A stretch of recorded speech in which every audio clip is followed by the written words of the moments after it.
आखिर धीरेन्द्र शास्त्री हैं कौन? पूरा विवाद क्या है? बागेश्वर धाम क्या है? क्या सच में पंत धीरेन्द्र शास्त्री के पास कोई दिव्य शक्ति है? आइए समझते हैं। मध्य प्रदेश के बागेश्वर धाम सरकार पंत धीरेन्द्र शास्त्री आजकल चर्चा में हैं।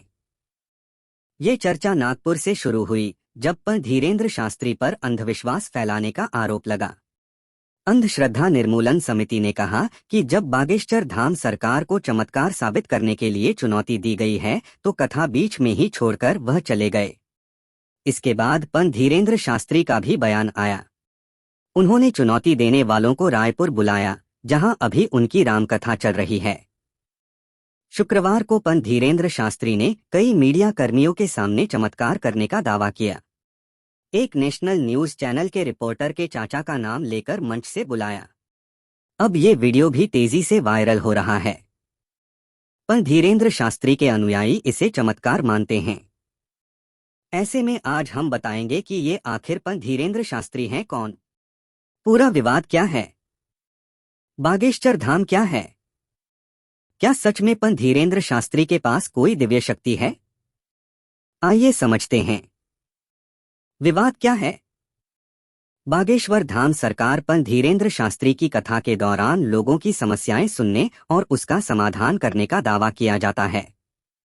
कहा जाता है कि भूत प्रेत से लेकर बीमारी तक का इलाज बाबा की कथा में होता है। बाबा के समर्थक दावा करते हैं कि बागेश्वर धाम सरकार इंसान को देखते ही उसकी हर तरह की परेशानी जान लेते हैं और उसका समाधान करते हैं। वहीं बागेश्वर धाम सरकार का कहना है कि वह लोगों की अर्जियां भगवान बालाजी हनुमान तक पहुंचाने का जरिया मात्र हैं, जिन्हें भगवान सुनकर समाधान देते हैं। इन्हीं दावों को नगापुर की अंधश्रद्धा निर्मूलन समिति ने चुनौती दी। यहीं से विवाद की शुरुआत हुई। क्या है बागेश्वर धाम का इतिहास? छतरपुर के पास एक जगह है गढ़ा, यहीं पर बागेश्वर धाम है। यहाँ बालाजी हनुमान जी का मंदिर है। हर मंगलवार को बालाजी हनुमान जी के दर्शन को भारी भीड़ उमड़ती है। धीरे धीरे इस दरबार को लोग बागेश्वर धाम सरकार के नाम से पुकारने लगे। ये मंदिर सैकड़ों साल पुराना बताया जाता है। 1986 में इस मंदिर का रेनोवेशन कराया गया था। 1987 के आसपास यहाँ एक संत बब्बाजी सेतुलाल जी महाराज आए। इनको भगवान दास जी महाराज के नाम से भी जाना जाता था। धाम के मौजूदा प्रमुख पंत धीरेन्द्र शास्त्री भगवान दास जी महाराज के ही पौत्र हैं। इसके बाद 1989 के समय बाबाजी द्वारा बागेश्वर धाम में एक विशाल महायज्ञ का आयोजन किया गया। 2012 में बागेश्वर धाम की सिद्धपीठ पर श्रद्धालुओं की समस्याओं के निवारण के लिए दरबार का शुभारंभ हुआ। इसके बाद धीरे धीरे बागेश्वर धाम के भक्त इस दरबार से जुड़ने लगे। दावा होता है कि यहाँ आने वाले लोगों की समस्याओं का निवारण किया जाता है। अब पंत धीरेन्द्र शास्त्री के बारे में जान लीजिए। अभी बागेश्वर धाम की बागडोर पंडित धीरेन्द्र कृष्ण शास्त्री के पास है। पंत धीरेन्द्र का जन्म 1996 में छतरपुर, मध्य प्रदेश जिले के गड़ागंज गांव में हुआ था। इनका पूरा परिवार अभी भी गड़ागंज में ही रहता है। पंत धीरेन्द्र शास्त्री के दादा पंत भगवान दास गर्ग भी इस मंदिर के पुजारी रहे। कहा जाता है कि पंत धीरेन्द्र का बचपन काफी कठिनाई में बीता। जब वह छोटे थे तो परिवार की आर्थिक स्थिति इतनी खराब थी कि एक वक्त का ही भोजन मिल पाता था।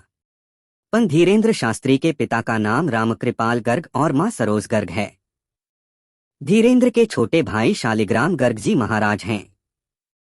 वह भी बालाजी बागेश्वर धाम को समर्पित हैं।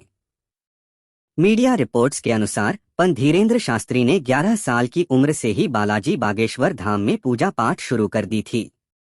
पंत धीरेन्द्र शास्त्री के दादा ने चित्रकूट के निर्मोही अखाड़े से दीक्षा ली थी। इसके बाद वह गड़ागंज पहुंचे थे। गदा लेकर क्यों चलते हैं बागेश्वर बाबा? बागेश्वर धाम प्रमुख पंत धीरेन्द्र शास्त्री हमेशा एक छोटी गदा लेकर चलते हैं। उनका कहना है कि इससे उन्हें हनुमान जी की शक्तियां मिलती रहती हैं। वह हनुमान जी की आराधना करने के लिए लोगों को प्रेरित भी करते हैं। पंत धीरेन्द्र शास्त्री कहते हैं कि वह किसी तरह का कोई चमत्कार नहीं करते हैं।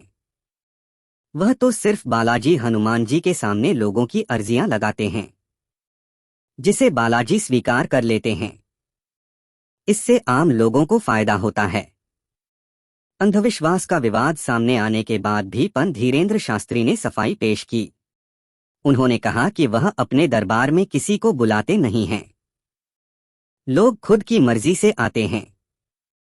वह तो सिर्फ लोगों की अर्जियों को भगवान के सामने रखते हैं। बाकी सब कुछ भगवान की तरफ से ही होता है।